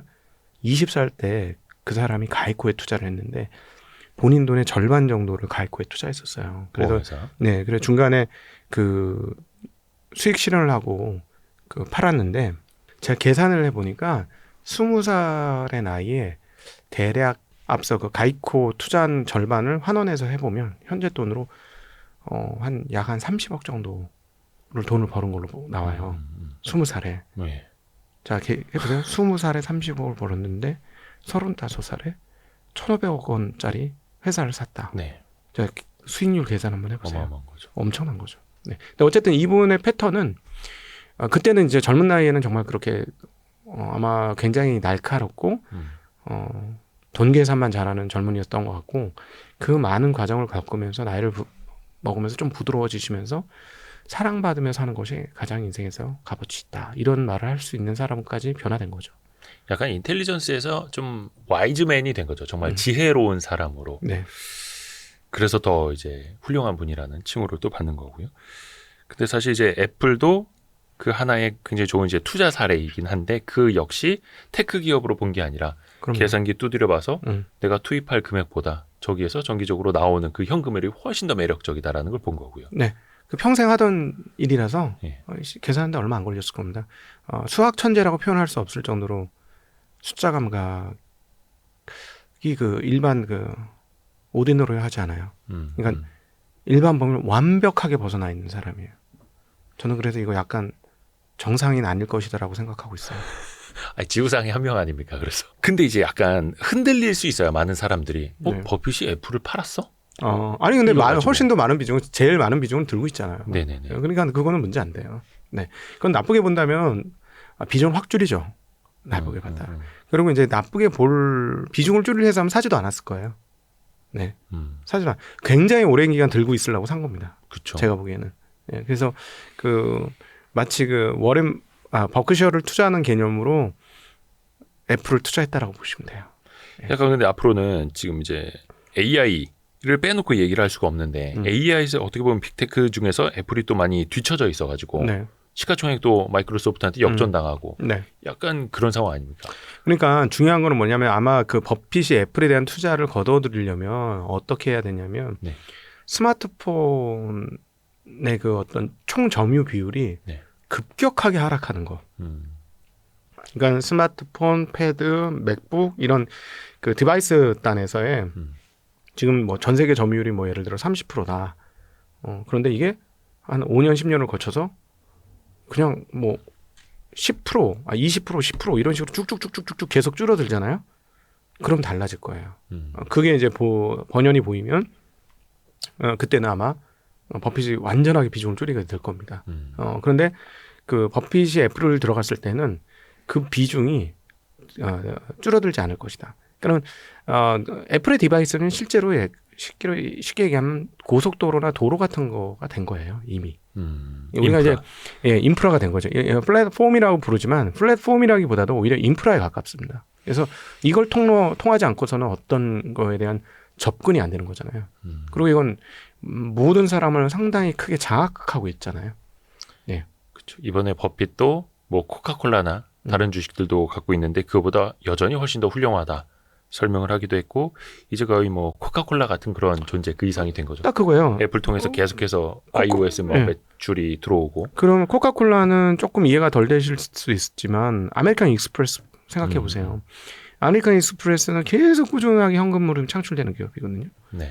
그러면 아메리칸 익스프레스 좀 뭐 점유율이 떨어지거나 잘못될 수도 있는 거잖아요. 신용카드. 네. 근데 잘 안 그러잖아요. 그죠? 그리고 이제 운용하는 DNA가 있는 거고 그건 애플 똑같습니다. 똑같이 보시면 돼요. 아메리칸 익스프레스를 쓰는 거나 신용카드 쓰는 거나 휴대폰 쓰는 거나 똑같아 이렇게 보시면 되는 거죠. 그리고 약간 그 투자 아이디어에 대한 어떤 그 생각의 사고 방식 이런 게 저는 이제 증시각도기님, 곽상주 부장님한테 되게 이제 많이 배우고 있는 건데 최근에 좀 많이 논란이 됐던 엔터주 있지 않습니까? 엔터주 네네네. 특히 이제 하이브하고 어도어 미니진 대표 사이에 이게 또 얼마나 어떻게 진행이 될지 잘 모르겠어요. 뭐 5월 말에 뭐 주총을 연다 어떻게 한다 아직도 변수가 되게 많은 상황인데 근데 이게 하이브만의 문제가 아니라 여러 가지 투자 심리 그리고 다른 엔터주에도 지금 투자 심리뿐만이 아니라 이른바 이제 멀티풀이 조금 깎이는 그런 좀 사례가 되지 않을까 좀 걱정들이 많더라고요. 그건 분명히 그럴 수 있죠. 멀티플이 깎일 수 있는 요소가 되는 겁니다. 왜냐하면은 가장 높은 멀티플을 부여받고 있던 회사인데 어떤 이런 측면이 좀 있어요. 하이브가 저 이제 이번 사건을 보면서 디즈니 같은 회사 되기가 쉽지 않겠구나. 이런 생각이 좀 드는 거죠. 원래 그런 방향을 지향했던 거죠. 그렇게 됐어야 되는 거고. 네. 근데 지금 소위 말하는 자회사 하나가 관리가 안 된 거거든요. 투자자들 입장에서 보면 예를 들어서 뭐 독특하긴 하지만 자본가들의 입장에서 투자자들의 입장에서 보면 독특하긴 하지만 뭐 상당한 크리에이티브 능력을 가지고 있는 크리에이티브 프로듀서고 그런 프로듀서를 끌고 가면 시너지가 상당히 많이 날 건데 못 끌고 가는구나. 이렇게 생각하면 프로듀서의 어떤 뭐랄까 능력, 제어 능력에 대한 의문을 가질 수가 있죠. 투자자들은. 그래서 그런 측면에서 이 부분이 멀티플이 떨어질 수 있는 요소이긴 합니다. 근데 이게 한국에서는 이게 얼마나 중요한 사업이냐면 엔터테인먼트 자체로 돈을 버는 거는 이게 산업적 수준까지 되기는 조금 어려워요. 여기서 말하는 산업적 수준은 우리가 반도체, 뭐 조선, 기계, 화학 뭐 이런 정도 수준 거기까지 가기는 힘들다고 봐요. 이게 매출이 뭐 수십 조씩 될 수 있는 사업이 아니잖아요. 매년 그것도 모르겠습니다. 나중에 그렇게 될 수 있을지 모르겠으나 쉽진 않다고 봐요. 근데 그런 측면에서 보면 이 자체보다는 이것으로 인해서 전 세계 사람들이 코리아 넘버원 이게 되는 거예요. 베리 굿. 한국 거 좋아요. 이렇게 되는 거거든요. 그러니까 파급 효과가 어마무시한 사업이거든요. 이게. 그렇죠. 예. 그래서 어떤 측면에서 보면 이 파급 효과 생각해 보면 올림픽 금메달보다 더 중요한 거라서 군대 뭐 이런 얘기도 할 수도 있는 산업일 것 같아요. 물론 뭐 아이돌 그룹이 1년에도 수백 개씩 나옵니다. 그러니까 이게 쉽지는 않은 거긴 하지만 어쨌든 그래서 그런 측면에서 보면 이게 진짜 잘 해결됐으면 좋겠는데 이미 어떤 한계 범위를 좀 넘어선 것 같고요. 이 부분에 있어서는 이제 KBS의 경제한방에서 제가 따로 얘기를 한번 했습니다. 뭐라고요? 하이브와 미니진 다 사태에 대해서 어떻게 생각하느냐에 대한 이야기를 좀 했습니다. 양쪽이 다 틀린 게 아니다. 네. 양쪽이 다 맞다. 근데 해결하는 데서 이렇게 거칠게 해결한 게 정말 나쁜 선례를 남겼다. 근데 결국은 따져보면 결국 돈 문제다. 이런 거죠. 미니 대표가 전세 역전을 시켰잖아요. 궁지에 몰려있다가. 네. 그건 정말 수많은 월급쟁이들, 근로자들, 노동자들의 정말 환호를 받았어요. 그 인터뷰를 수많은 욕을 섞어가는 SNL 같은 그 인터뷰를 통해서 엄청나게 폭발적인 인기를 끌었잖아요. 그래서 많은 사람들이 민희 대표의 편을 들어주고 그랬어요. 근데 민희 대표가 얘기했던 건 뭐예요? 우리 독립하게 해달라는 거예요. 네. 근데 이게 자본이라는 개념으로 보면 현실적으로도 말이 안 되는 어려운 얘기고 이거 받아들이기 굉장히 어렵습니다. 네네. 이 부분이 자본은 누가 됐는데 자본은 하이브가 됐잖아요. 네. 네. 그래서 지분율이 80%인 거잖아요. 네. 압도적인 지분율을 가지고 있는 건데 그렇죠. 80% 돈을 대가지고 성공한 거잖아요. 네. 근데 결과론이고 성공은 하기 전에 성공할 거나 실패할 거는 반반인 거잖아요. 그렇죠. 모르는 거죠. 반반도 안 돼, 사실은. 예. 엔터 업체들의 연간 생산되는 연예인 숫자, 아이돌, 가수, 연예인 숫자를 비교해 보면 소위 말하는 우리가 알게 되는 건 빙산의 일각이에요. 진짜 낙타가 바늘구멍 들어가는 거죠. 네. 많이 어려워요. 네. 제가 아주 친한 친구가 하고 있어서 알아요. 진짜 어렵더라고요. 그 컬러링 해놓으셨죠? 네, 저하고 아주 친한 친구가 남자 아이돌 이펙스로 활동을 하는데 이펙스. 여기 사진 좀 띄워주세요. 네네네. 아 이름 까먹었다 멤버. 위시. 아 위시. 예. 네. 활동하는데 네. 정말 열심히 하는데 네. 정말 쉽지 않아요.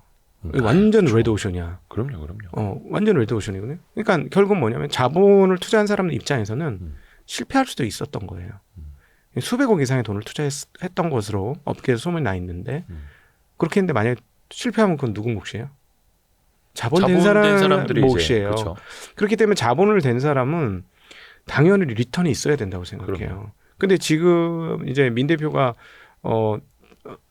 인터뷰까지 너무너무 잘했죠. 그리고 이제 그 열심히 일하는 사람의 애안을 잘 보여줬어요. 그래서 너무 멋졌어요. 근데 우리 독립하게 해달라. 이거는 어떻게 그냥 회사를 통째로 나한테 달라는 거나 똑같아요. 유진스 하나밖에 없으니까. 그렇죠. 예, 나 유진스 하나만 데리고 다. 유진스 애정이 있을 것 같아요. 민희 진 네. 유진스 잖아요.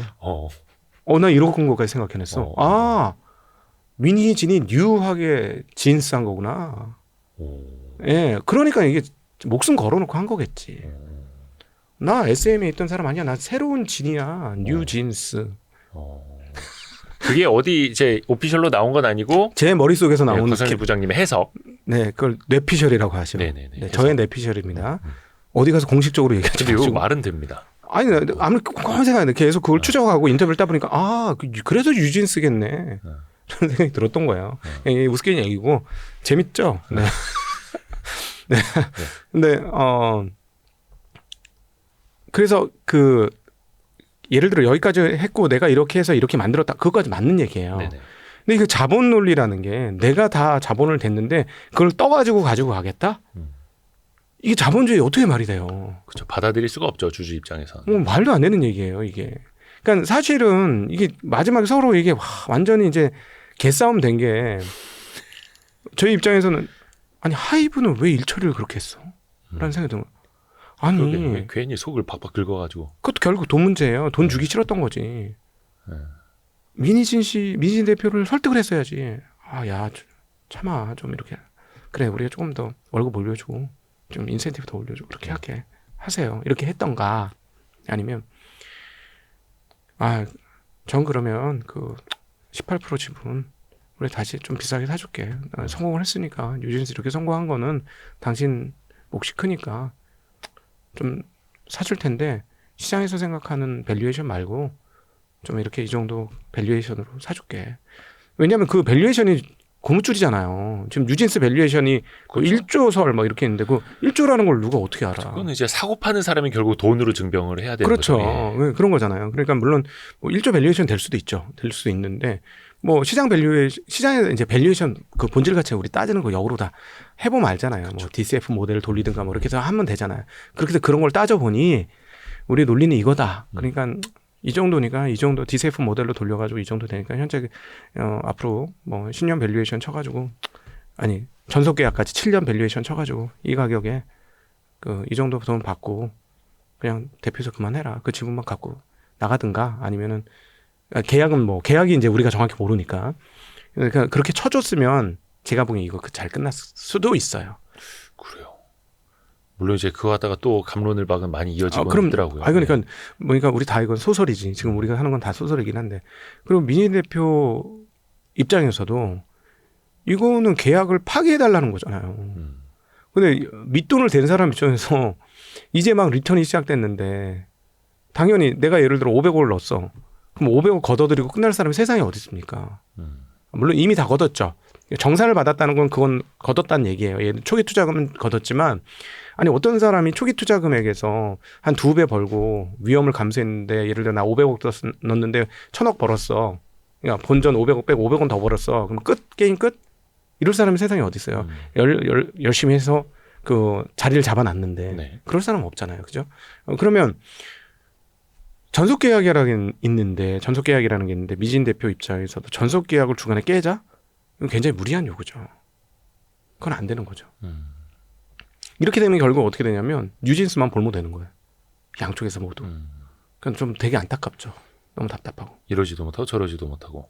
그러니까 서로 양보하면서 어디에서 접점을 찾아야 되는데 안타깝게 서로 이번 사태를 통해서 너무나 큰 상처를 입었기 때문에 이거에서는 이제 자존심이 허락치 않아서 돈의 논리로도 잘 못 풀 수도 있다. 이렇게 보여줍니다.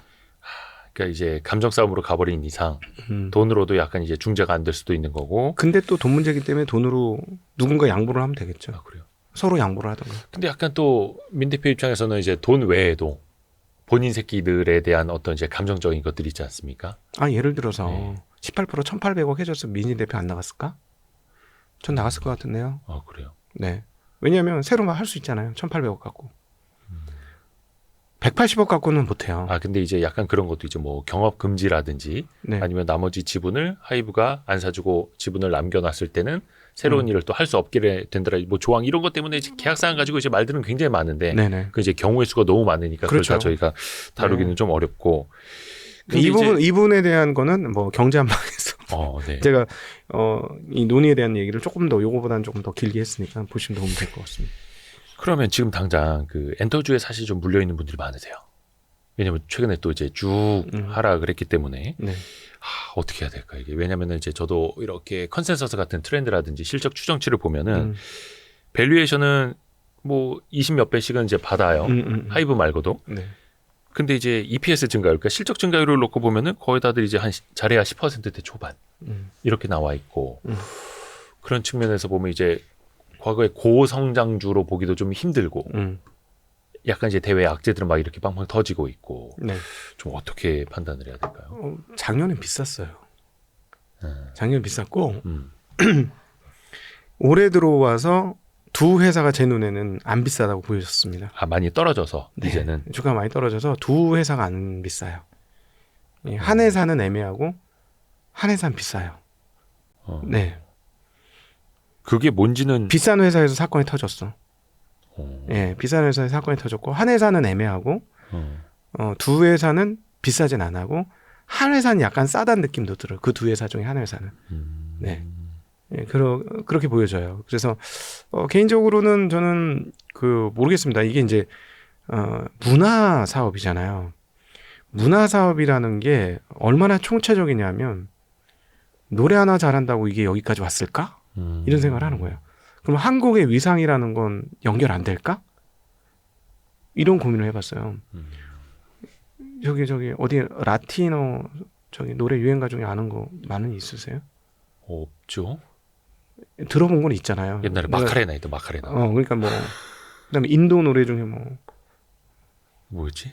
거의 없잖아요. 따다다 이것만 알잖아요. 네네. 뚜루뚜따 뭐 이런 거 따다다 이런 거밖에 모르잖아요. 네. 그러니까 그건 우리가 옛날에 강남 스타일하고 똑같은 거예요. 딱 하나. 예, 그런 거. 자, 왜 그럴까요? 자, 근데 미국 팝송은 아는 거. 맞죠. 끝까지 가사는 몰라도 그죠. 가수를 아는 거 몰라서 그렇죠. 많잖아요. 네. 그게 과연 미국의 노래가 무조건 좋아서일까? 그러면 남미나 인도나 중국이나 어디나 좋은 노래 없을까? 그렇죠. 내 느낌에 딱 맞는 노래 없을까? 거기도 계속 히트곡이 나오고 있는데. 샹숑도 있고 막 있잖아요. 예. 왜 그럴까? 라고 보면 이 문화 사업이라는 게 그 나라의 국력이라든가 그 나라의 이미지와 과연 떼어볼 수 있을까 하는 그런 고민들이 좀 있더라고요. 결론은 내가 미국령까지는 아니지만 미국 문화 속에서 많이 살아서 미국에 더 익숙하긴 하지만 그럼에도 불구하고 미국이란 나라를 세계적으로 상당히 매력적으로 느끼는구나. 그러니까 그렇죠. 동경하고. 그러니까 스위프트가 그렇게 우리나라에서도 그렇게 히트를 치고 가끔씩 보면은 뭐 미국의 그룹들 와서 한국에 보면 우리는 처음 듣는 그룹인데 막 열광하는 분들도 꽤 많잖아요. 그렇죠. 근데 그게 예를 들어서 브라질에서 왔어. 아르헨티나에서 왔어. 아니면 페루에서 왔어. 과연 우리가 노래가 좋았을 때 그렇게까지 열광할까? 생각을 해보면 이 K-팝 이게 서로 되먹임인 거예요. K-팝, 한국의 드라마, K-팝 이런 게 너무 잘해서 한국의 위상이 올라갔고 네. 근데 한국의 위상이 올라갔으니까 드라마, K-팝의 위상은 또 올라가지 않았을까? 계속 되먹임의 선순환 구조였던 거죠. 네. 제가 보기에는 그런 측면에서 보면 좀 이게 이제 예측하는데 한계가 좀 있어요. 그러니까 예를 들어 지금 이익에 뭐 절대치로 이익에 뭐 8배, 9배다. 이러면 그냥 싼 거예요. 네네. 한국 평균보다 이하니까. 근데 지금 이 동네는 15배, 20배 정도가 제일 싼 영역이거든요. 그럼 이걸 싸다고 해야 될 것이냐라는 거죠. 거기에서 싸다고 말할 때는 선순환이 그러니까 그 긍정적인 피드백이 계속해서 이루어지는 이 긍정의 되먹임이 계속 이루어지는 상황에서는 15배, 20배 너무 싸. 30배 정도 받아야 돼. 그땐 싸 보이고. 네, 이렇게 얘기하는데 어떤 국가적 역량이나 이런 것들이 외국 사람 볼 때 쟤네 나라 왜 저래? 이런 얘기 들으면 이쪽 밸류에이션이 떨어질 수도 있는 거예요. 그런 한계는 좀 있어요. 그럼에도 불구하고 이것이 지금 죽어가고 있는 사업이냐 이렇게 볼 수는 없잖아요. 그렇기 때문에 한국의 평균이 10에서 12배 정도 되잖아요. 이익 대비 10에서 12배. 이 정도니까 그럼 이게 성장하는 사업이라면 우리는 뭐 15배에서 20배 정도는 줄 수 있지 않느냐라고 보는 거예요. 그래서 아까 한 기업은 조금 비싸고 한 기업은 조금 애매하고 두 기업은 좀 싼데 그중에 한 기업은 더 쌉니다. 라고 말씀드렸던 거예요. 여러 상황하고 빗대보고 그리고 약간 좀 멀티플이 좀 깎이는 걸 감안하더라도 네. 그 상황에서요. 네. 그리고 이제 대신에 이제 또 여러분 엔터 보실 때는 음원 중심으로 보시는 게 맞는 것 같습니다. 그래요. 드라마 회사 중에 뜬 회사가 있나요? 드라마 회사. 드라마를 만드는 회사는 그나마 좀 난데 네. 연예인 회사 중에. 기획사. 네. 왜 그런지 아세요? 또 연예인들이 또 막 이적하니까요. 만약에 이제 우리 이대호 대표님이 여기서 훨씬 더 떴어. 네네네. 그래갖고 슈카처럼 됐어. 예. 근데 소속사가 생겼어. 예. 슈카 같은 분이야. 슈카 이대호 이렇게 예를 들자면 그러면은 그 소속사하고 몇 대 몇으로 가르칠 거예요. 99.99999 대 0.0000대. 뭘 알고 도둑놈이시네요? 네, 드립입니다, 드립. 예. 드립을 그렇게 치시면 어떡해요? 농담이에요, 농담. 그러니까 그 정도로 위상이 올라갈수록 갑 중에 갑이 된다라는 말씀이시잖아요. 그러니까 이 소속사에 떨어진 돈이 없어요. 그렇죠. 실제로 그렇습니다. 예. 그 예전에 이거 특정 연예인을 좀 지칭하기 좀 그런데 어떤 연예인은 오래 쉬었다가 막 간절히 사람들이 원해서 복귀를 했는데 그래서 사실상 그 연예 기획사는 진짜 100대 0으로 계약을 했대요. 그런 케이스도 있었어요. 보통 이제 아주 고공행진하는 분들은 한 8대 2 정도 하죠. 예. 아주 유명한 뭐 개그맨, 네네. 연예인 뭐 이런 분들. 예. 그러니까 왜 그 음악 쪽을 보셔야 되냐면 음원이 회사한테 있잖아요. 그리고 앨범 판매가 회사한테 있잖아요. 예. 그러니까 이건 회사가 먹을 게 있단 말이죠. 그리고 회사가 역할을 해주는 노래를 만들어주고 뭐 튜닝해주고 그다음에 다 스타일리시 해주고 뭐 이런 모든 과정들을 해주기 때문에 회사의 몫이 굉장히 많아요. 근데 이제 그 연예인 개인기로 다 풀어가는 쪽은 회사한테 남는 게 없어요. 예, 제가 옛날에 투자하려고 갔다가 깜짝 놀랐잖아. 예, 와, 막 그 개그맨들이 엄청 소속된 소속사였거든요. 네네네. 그래서 와, 이건 뭐 잘 되겠네 하고 갔다가 수익 구조 보고 이거 아니네. 이거 투자 대상이 아니네. 깜짝 놀라고 온 적이 있어요. 약간 그냥 메시 같은 선수 혼자 드리블해갖고 막 다 골 넣고 이러면서 진짜 회사가 별로 할 게 없다. 그래서 그 메시 빠져버리면 계약 끝내서 빠져버리면 호껍데기만 남는 거잖아요. 예, 그런 그게 리스크고. 예, 그래서 보시면은 그 연예인 소속사 그 매니지먼트 하는 회사들의 시가총액 대체적으로 좀 낮은 낮죠. 편입니다. 네. 근데 그러면 이제 음원은 괜찮다라는 건 어떤 의미세요? 음악 사업을 하잖아요. 예. 음악은 누구 겁니까? 그러니까 이번에 이제 하이브하고 민희진 대표도 핵심이 뭐냐면 그 지적재산권을 누구 거로 볼 거냐라는 거예요. 법인 거겠죠? 조금 되게 어려워 보이죠. 예. 프로듀서의 역량에 의해서 만들어진 거니까. 네. 그래서 이거를 제가 이제 경제한방에 가서 얘기했던 건데 한번 다시 반복을 하면 네. 삼성전자의 기술자들가 삼성전자에 들어가서 스마트폰과 반도체 기술을 새로 만들었어요. 그럼 그 기술은 누구 건가요? 삼성전자 건가요? 그 엔지니어 건가요? 회사 거죠. 그렇죠. 다를까요? 네, 다를까요? 네. 그럼 지적재산권, 그러니까 이번 사태가 이 지적재산권이라는 측면에서 보면 이쪽 말도 맞고 저쪽 말도 틀린 건 아니에요. 예. 근데 예를 들어서 정말 특허권이라든지 페이퍼상으로 국가에 어디에 등록이 되어 있는 것과 이걸 불러야 하는 가수, 여기에 맞춰서 춤을 춰야 하는 가수, 댄서가 이직을 해버리면은 또 딴 데서 새로운 노래, 새로운 안무를 할 수 있는 거가 또 다르잖아요. 노래 불렀던 건 남잖아요. 지금 주로 노래 부르시는 게 최근에 뭐 하는 뭐 과거 것들. 뭐 예를 들어서 뭐 르세라핌, 아일리, 네네네. 그다음에 뉴진스 노래 네. 버블검 이런 거 부르고 다니십니까? 아니면은 옛날에 정영록, 조용필, 이문세 이런 노래 부르고 다니십니까? 좀 섞여 있습니다만은. 네. 죄송합니다. 최신곡이 좋다라는 거죠. 네. 아, 요즘 거 부르세요? 버블검 이런 거 부르세요? 저요? 네. 그럼요. 아, 버블검 정도는 들어야죠. 한마디만 한번 해주시죠. 마그네틱. 예? 슈퍼 이끌림. 안타깝다. 아, 저는 네. 저는 그래요. 예. 네. 좀 예. 아, 그런 성향이세요? 아, 그러면 최애곡이 안티프레질. 예. 뭐 H.O.T 시대 뭐 이런 거 아닙니까? 네. 아우, 세대 차이나. 네. 아, 그래서 어떻게 한다.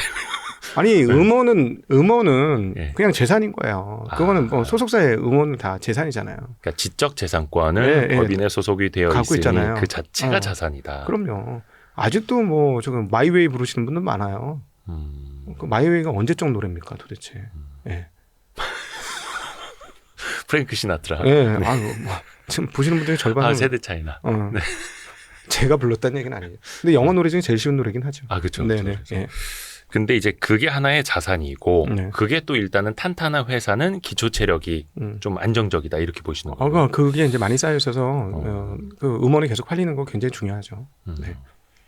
해서 엔터 4사 중에서 하나는 비싸 보이고 하나는 애매해 보이고 두 개 회사는 안 비싼데 그 중에 하나는 싸다. 네.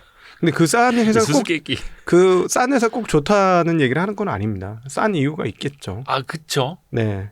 네, 싼 이유가 또 좀 있더라고요. 근데 어떻게 뭐 개인적으로 좀 투자를 하신다면 지금은 엔터는 약간 좀 우선순위는 최근에 많이 샀죠. 그래요? 그래서 제가 이제 더 이상 말을 못 하는 거예요. 네, 최근에 많이 컴플라이언스 문제 있을 수 있으니까. 그럼요. 신났지. 떨어지니까. 아이고, 드디어 왔네. 얼마나 기다렸는데. 옛날에 못 사가지고. 제가 그러니까. 동방신기 때 SM을 890원에 산 사람이에요. 그거 25%, 30% 먹고, 잘 먹었다고 팔았어. 그러니까 계속 평생 한이에요. 그게 평생 한. 예. 근데 이제 앞에 말을 이제 복기를 해보면 2023년도에는 비쌌다. 그런데 지금은 그럼요. 비싸지 않고 많이 네. 떨어져서 네. 싸진 상황이고 오히려 이런 악재들이 나오니까 박앤세일을 하는 거고. 박앤세일까지는 아니고 박앤세일은 한 번 더 빠져야지. 그래요? 근데 약간 박앤세일까지는 아니고 시즌 세일한 주식이 있었어 최근에. 그래서 좀 발을 담그기 그렇죠. 시작하시는. 예. 기분 좋았죠. 또 우리 곽산준 부자님은 또 상대적으로 이제 싼 주식, 가치 대비 저렴한 가격일 때 진입하시는 것도 많이 요거는 제가 좋아하시는 저렴한 가격에 산 건 아니고요. 적당한 가격에 샀습니다. 제가 원하는 저렴한 가격은 안 올 것 같더라고 죽어도. 근데 그 말인 즉슨 엔터주가 지금의 위기를 극복하고 그러면 이제 나아질 수 있다라고 보시는 거잖아요. 그렇죠. 지금 지금 보시면 이번 하이브도 문제가 됐지만 하이브 1분기 실적 보세요. 엉망이에요. 그리고 거의 모든 회사 1분기 실적이 별로예요. 근데 과거보다 떨어졌단 말이죠. 네네네. 근데 이제 그래서 그 말씀드려요. 그러면 이 사업이 꺾인 사업이냐? 꺾인 사업이 아니면 이 떨어졌던 이익이 다시 올라올 수 있지 않느냐? 그러면은 이제 이 회사가 현재 주가면 이익이 증가할 걸 감안해 보면 비싸지 않다. 그러니까 그렇다고 약간 싸지도 않다. 올해 뭐 초반이 됐든 언제가 될지 모르지만 지금은 약간 전년 동기 대비 역성장을 보이지만 네. 조금 더 이제 쌓아놓게 그 싸게 쌓아놓는다면 훗날에 다시 한번 이제 성장이 나오면은 그때는 이제 괜찮아. 또 어차피 이제 우리는 주식을 통해서 투자하는 거니까. 그렇죠. 네. 그 기대 수익을 이제 갖고 가시겠다라는 거네요. 아니 네. 왜냐면 그거 좀 여쭤보려고. 왜냐면 네. 이제 벌써 5월로 접어들고 해갖고 네. 막 뭔가 하반기 준비 이런 게 또 필요할 수도 있을 거 같잖아요. 네. 부장님이 보시기에 좀 하반기 기대주, 뭐 섹터, 네. 그러니까 앞에서 우리 뭐 엔터나 밸류업 주식, 반도체 정도는 이야기를 했으니까. 네네. 그 밸류업 주식은 아주 장기적인 시계열로 보시라는 말씀드리고 싶고요. 네. 네, 아주 장기적으로. 그리고 일부는 꼭 가지고 가셔라. 조금이라도. 그래야 왜 이렇게 말씀드리면 해보시면 아시겠지만 내 품에 있어야 내 자식이에요. 한 주 10주라도 내 품에 있어야 내 자식이지. 안 품고 있으면 안 보입니다. 그쵸. 안 품고 있으면 안 보이니까 그건 좀 일부 갖고 가시라는 말씀드리고 싶고. 조선 어떻게 될지 굉장히 관심이에요. 전방위적으로 좋아지고 있는 현장에 가보니까 여기서 말하는 현장은 그 공장까지는 아니고 네네네. 투자자들 입장에서의 현장 수준 그러니까 뭐 IR 담당자를 만나본다던가 가보면 분위기 굉장히 좋습니다. 그래서 조선 이거 될 듯 될 듯 안 되거든요 지금. 근데 많이 오르지 않았어요? 조정도 한창 받았다가? 네 조정받은 고점 못 왔죠. 아직 네. 그 전고점까지 못 왔고. 네, 일부는 올라갔고, 일부는 올라갔고, 그리고 아마 서로 간에 뭔가 이합집산이 좀 있을 가능성도 좀 있어 보인다. 네, M&A 같은 거요? 네 그런 게 있는데 지금 뭐 비용 절감을 위해서. 아니요, 그 방산하고 연결될 것 같아요. 아. 네, 방산하고 연결될 수도 있어요. 근데 이거는 뭐 정확한 내용이 아니라서 좀 뭐 말씀드리기는 좀 웃기고. 근데 물론 많이 쪼개서 상장한 회사 빼고, 네, 예, 그 나머지 기업들 중에 조금 한번 관심을 가져볼 대목이 있는 것 같고. 그 다음에 이제 방산주는 좋긴 좋죠. 근데 개인적으로 저는 전쟁 반대론자라서 방산주를 사람 말은 못 하겠어요. 약간 ESG 측면에서도 조금 예, 그리고 이거 환호하는 건 진짜 좋지 않다고 봐요. 환호해서도 안 되고 욕 먹습니다. 딴 데 나가서. 근데 또 일단은 뭐 산업 자체는 또 호황인 거는 또 100%죠. 지금 아니 그러니까 한반도에 평화가 왔지 않습니까? 지금 우리나라뿐만 아니라 저 위쪽에도 저게 없어요. 탄약이 없어요. 네네네.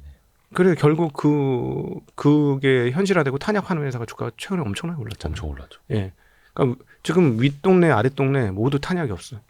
전쟁이 나올 가능성이 지금 제로야. 북한도 탄약을 수출하고 네. 우리도 탄약을 수출하고. 야, 이거 100년 후에 이 한국 역사가 이걸 어떻게 기록할지 모르겠어. 진짜. 씁쓸한 거죠. 예. 그러니까 우리는 열전을 하고 있었고 다 냉전을 하고 있었던 거야. 그러니까 다 모든 설비 증설이 설비가 다 도태됐고 우리 설비만 열전을 하고 있었기 때문에 살아있다는 이 아이러니한 웃기는 역사적 아이러니가 산업의 성장을 가지고 왔어. 굉장히 골 때리는 거죠 지금 이게. 네. 밸류업 주식은 조금이라도 가져가시라. 네. 조선도 분위기가 좋고. 네, 그렇고 뭐 반도체는 일단은 공급 측면에서 내년도 상반기까지 좋을 거라고 보고, 그럼 주식은 하반기에 피크일지 않겠느냐. 그래요? 예, 그렇게 생각을 합니다. 하반기 피크 정도를 대략적으로 계산을 하고 있고, 하나 유의하셔야 될 게 미국 밸류가 싸지 않습니다. 예, 그래서 그 부분은 마음의 준비를 항상 좀 하고 있으셔야 되는 거 아닌가. 저는 그래서 미국이 그냥 옆으로만 기워줬으면 좋겠어요. 떨어지진 않고. 네, 떨어지지 않고 그냥 옆으로 기워주는 게 우리한테는 최선인데 어떻게 될지 모르겠습니다. 그리고 HBM이나 이런 쪽은 분명히 쇼티지가 앞으로 한 1년 더 유지되는 상황이고, 그다음에 반도체 수요도 늘어나고 있는 상황이고, 거의 요즘 얘기 안 하고 있는 중국에 대해서 기억하셔야 돼요. 중국 지금 H항생 테크가 많이 올랐어요. 항생 테크가 지금 30% 넘게 올랐어요. 소비주도 많이 올라고. 네, 지금 중국은 또 다시 여기서 지준율을 인하하게 되면, 지금 이제 목숨 걸고 지금 경기 부양 안 할 수가 없는 분위기예요. 네. 그래서 주식을 할 때 내 개인적인 호불호를 반영하지 마세요. 내 정치적 성향을 투자에 반영하지 마세요. 그냥 돈 벌려고 하는 거죠. 그러니까 냉정해지셨으면 좋겠어요. 냉정해서 중국이 지금 주식시장을 안 살리면 어떻게 방법이 없으니까 진짜 혼신의 힘을 다하고 있다. 이거는 꼭 기억을 해주시면 좋을 것 같아요. 진짜 혼신의 힘을 다해서 쏟아붓고 있기 때문에 주식시장이 제일 지금 우려하고 있는 게 2015년에 재판 나는 거 아닌가 하는 좀 생각은 있어요. 2015년이요? 네. 2015년에 중국 시장이 바닥에서부터 무려 한 3배 오릅니다. 장장 3배 오르고요. 정말 두세 달인가 만에 다 빠졌어요. 그게. 정말 치명타를 한번 입은 적이 있거든요. 네네네. 지금 부동산으로 방법이 없으니까 다른 자산 부의 효과를 일으켜야 돼요. 계속 부동산에서는 그냥 단가 빠지는 거예요. 지금 중국 사람들이 돈을 버는 유일한 방법은 부동산이라고 생각했기 때문에 부동산 사재기를 어마무시하게 해놨어요. 네. 그래서 빈 집이 너무 많은 거예요. 너무너무 많은 거예요. 정확하잖아. 걔는 면적으로 얘기하기 때문에 도대체 빈집이 얼마인지 몰라요. 근데 너무너무 빈집이 많아요. 그게 주인 있는 빈집. 네. 근데 그 가격이 떨어진다고 생각해 보세요. 은행 대출을 받아가지고 사놨는데 어느 날 돈 벌려고 집 5채 사놨는데 옛날에 집 5채 사놨으면 떼부자 됐는데 뭐야 은행 대출해서 해놨는데 빠져. 그럼 어떻게 돼요? 쓸 돈이 있습니까? 쓸 돈이 없어져. 경기가 안 좋은 이유 중에 하나예요. 그게. 그러니까 다른 부의 효과를 일으켜야 되거든 지금 중국이. 그러니까 계속해서 주식 부양을 계속하고 있는 상황이다. 그거는 작년도 8월 달부터 어떤 부양책이 나왔는지 한번 쫙 인터넷 같은 데 찾아보세요. 중국의 뭐 경기 부양책하고 딱 치면 쭉 나올 거예요. 예, 계속해서 부양책을 하고 있어요. 그래서 지금 좀 먹히고 있고 걱정하고 있는 거는 2015년처럼 활활 불타다가 다 같이 죽는 거 아니냐 순식간에 뭐 이런 걱정은 있을 때 지금 어쨌든 지금 타오 오르고 있고 그 다음에 개인적으로 저희가 이제 중국 마감도 매일 하거든요. 네. 그래서 서당계 3년 풍어를 읊는 네네. 중국 개가 됐어요. 제가. 그래가지고 풍어를 한번 읊어보면 제일 중요한 포인트 중에 하나 정말 중국 경기가 되살아났다. 이거는 어디서 결국 확인할 거냐? 생산자 물가지수에서 확인한다. 지금 생산자 물가지수 마이너스예요. 근데 이게 플러스가 나면 중국 경영 정말 많이 살아나는 거다. 이렇게 보시면 되고 그다음에 이제 하늘을 보시면 도움이 되실 겁니다. 제가 오늘 여기 오는데 지금 5월 그 어린이날 끝나고 얼마 지나지 않았지 않습니까? 요때가 지금 일본, 한국, 중국이 황금 연휴예요. 그렇죠. 걔네는 노동절 3일 쉬어요. 그러니까 게다가 토요일 날도 있었잖아요. 네. 공기가 좀 맑을 때예요. 지금 하늘이 맑아요. 예. 이거는 우리가 코로나 때 명확하게 경험을 한 겁니다. 예. 중국 공장 안 돌아가면 하늘 맑아요. 한국도. 근데 다시 최근에 근데 요 맑아지기 5월 초 전에 4월 때 보면 뿌이했어요. 그러니까 네, 네. 지금 열심히 공장 가동이 된다면 또 하늘을 통해서도 중국이 어떤 가동률을 보이고 있는지 또 일부 확인하실 수 있을 겁니다. 너무 무당 같은 얘기를 했나? 아닙니다. 네. 그러니까 사실 이런 투자 아이디어에서 우리는 이제 실마리를 찾고 또 본인이 분석하고 공부를 해서 투자 결정을 이제 직접 내리시는 거니까요. 장시간 진짜 좋은 말씀 너무 감사드립니다. 네, 그렇습니다. 오랜만에 모신 만큼 저희가 많이 뽑아 먹었습니다. 유튜브 진짜 처음 나왔어요. 그러게요. 또 작년도 많이 쉬시다가 그러니까 저기 외부 활동. 네. 하시는 KBS하고 이런 거 그쵸. 외에는 안 나왔어요. 그때 이후로. 아유, 너무 감사드립니다. 아닙니다. 네. 우리 신한투자증권 광화문 지점의 곽상준 부장님 함께했습니다. 고맙습니다. 네, 감사합니다. 아유, 감사합니다. 고생하셨습니다. 네, 고생하셨습니다. 감사합니다.